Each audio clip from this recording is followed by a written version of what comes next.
Hi and welcome back to my YouTube channel for the new year 2026. Might be a little while before you see this recording, probably towards the end of January. I might put it up there before that, but just having a break. We are in Renmark, where my wife comes from, and just taking a little time out in the Renmark Hotel where we usually stay when we come up here. And I thought I'd share something I've been reading. I'm trying to reread some of this book by Clarke.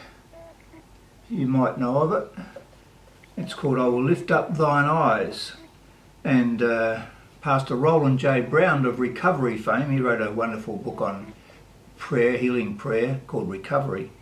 And he says this is the best textbook on prayer ever written.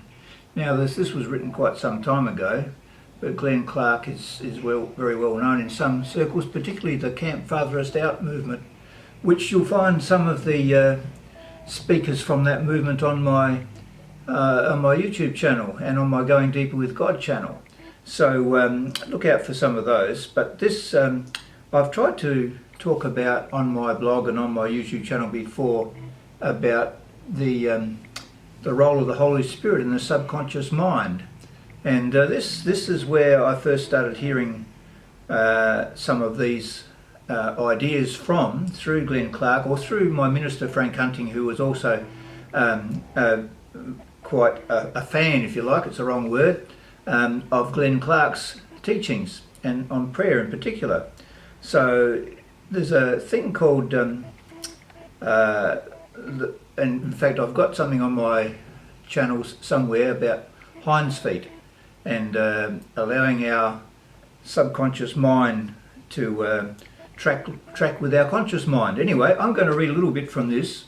This book starts off with a bit of a mystery about people meeting this dear old man on a train who kept telling them this story, and then they became totally rejuvenated in their faith and went out and did all sorts of interesting things.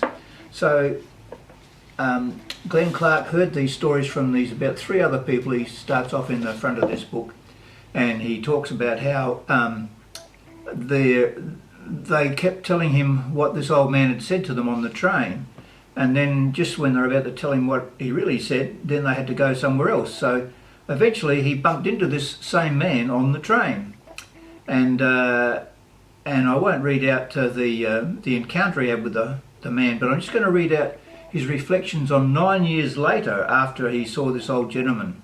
And I'm just going to read a couple of pages from this, just to give you the idea of what's involved here. So here we go. This is Clarke talking about his meeting with the old gentleman on a train, who was a real man, as he found out later on. 9 years had gone by, and I'd forgotten about the old gentleman and his hinds feet, when circumstances led to my spending a few weeks on a Wyoming ranch. It was not a dude ranch, but the real thing. At my request, a horse was turned over to me for my private use, and I was privileged to rough it with the cowboys in any manner I wished. I discovered that my horse was the fastest horse on the range. I wondered why this honour had been bestowed upon me, but I soon learnt that while speed may be the most important thing on the plains, there is something much more significant on the mountains. One day, five of us were riding up the steep mountainside to the plateau above. Everything went well until we came to a dangerous, slippery, craggy place where a misstep would send us all to eternity. Then it was that the men advised me to take the less dangerous pathway that led by a slower route to the mountaintop. When I asked them why I alone was to take this safer route, the foreman answered, "It is because your horse is not dependable on the hills. All the rest of our horses are true climbers. Their rear feet track exactly where the forefeet are planted. When they place their forefoot upon a safe ridge, their rear foot will follow safely too. But your horse, unfortunately, spent... Where was I up to? But your horse unfortunately spent several years in the cities, and he lost the gift. Like all other animals overexposed to modern civilization, his rear feet missed the front tracks by about 2 or 3 inches, and we are now going up trails where a miss or even an inch might mean death. I see, I replied. Your horses have feet like the deer and the antelope. Exactly, he said. And a horse has to be as sure-footed as a mountain goat to take this trail to the high places. And then a great light burst upon me. And as I took that winding road that day, I was glad to be alone, for the secret of the old white-haired gentleman was at last mine. The mystery of the Hinds feet was solved. The deeper I got into the mystery, the more marvellous it became. Thick and fast great thoughts came to me, thoughts that were as blinding as revelations. Here are a few of them as best I can recall them. No animal has such perfect correlation of its front and rear feet as the deer. While the male deer or the hart is a wonderful or sure-footed is a wonder of sure-footedness, still more wonderful is the female or the hind, which while leading its young into hidden fastnesses is the most perfect example of physical correlation that God has ever made. And this was the blinding revelation. As the feet of the hind are to the mountains, so is the mind of man to the heights of life. And at the rear of the hind and as the rear feet of the hind are to the front feet, so is the subconscious mind of man to the conscious mind. And as the creature which has the most perfect correlation between its front and its rear feet is the surest to reach the mountaintop in safety, so the person who has the most perfect correlation between his conscious mind and his subconscious mind is surest to reach the heights of life.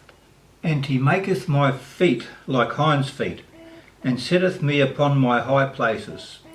The secret was revealed at last. I now knew what Jesus meant when he said, Have faith in God. For verily I say unto you, that whosoever shall say unto this mountain, Be thou removed, and be thou cast into the sea, and shall not doubt in his heart, but shall believe that these things which he said cometh to pass, he shall have whatsoever he saith. Yea, if ye have faith, though it even as a grain of mustard seed, ye shall ask what ye will, and nothing shall be impossible unto you. Our lips speak the thoughts of our conscious mind, but only the heart speaks the thoughts of our subconscious mind. And as a man thinketh in his heart, so is he. Out of the heart comes the issues of life, and when the lips and the heart are in alignment, when they track together with absolute certainty that the rear feet of the deer track with the front feet, together with the absolute certainty that the rear feet of the deer track with the front feet, then nothing is impossible, whether it be the climbing of a mountain or the casting of mountains into the sea. The wonder of this burst upon me with such force that I could hardly wait until I could get back to my work and put my new discovery to the test. I now saw that I had been missing the greatest blessings of life, and merely by inches. But in these seemingly trivial inches lay the secret of the supreme power and the security of the seers and the saints and the prophets who lived in the mountains. By the couple of inches by which the rear feet of my city horse missed the security of the front feet, by merely that, my life and the purposes of my life had been endangered. Only he who goes into the mountains in the morning and prays knows this secret. And so I, with the rest of the blind people of the cities and towns, had been taking the wide gate and the broad way that led to failure and futility, when all we needed to do was to change our feet to hinds' feet and climb straight to the heights. I'll just read on a little bit. Enter ye in at the strait gate, came ringing into my ears as I rode along. For wide is the gate, and broad is the way that leadeth to destruction, and many there be, and many there be which go into thereat. This old-fashioned language is a bit confusing, isn't it? Because strait is the gate, and narrow is the way which leadeth unto life, and few there be that find it.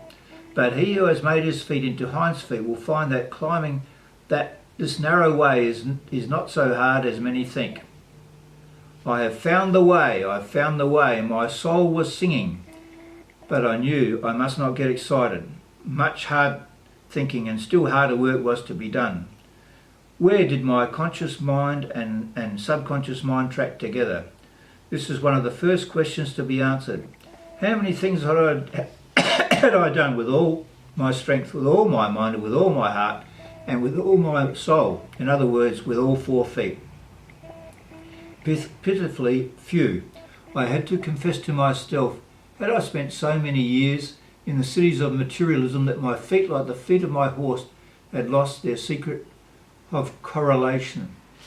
Well, that's just to whet your appetite about the story of the Hinds feet. We have so many doubts and fears that we push down into our subconscious over the years that they affect how we think in our conscious mind and our prayers and our surety of our prayers.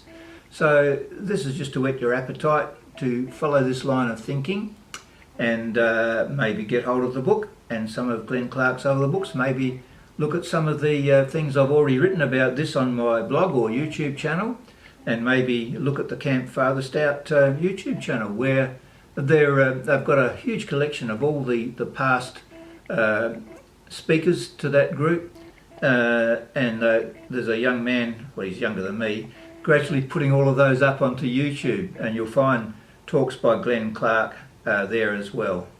And as long as Roland Brown, and his wife Marcia, who also wrote the foreword to this book.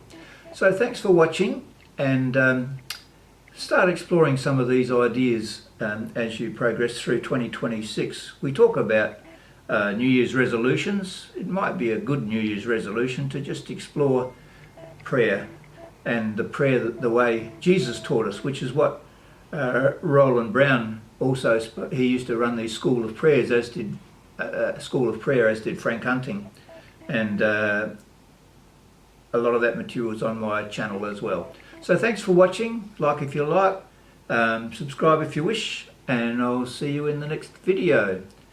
Thanks for watching. See you later.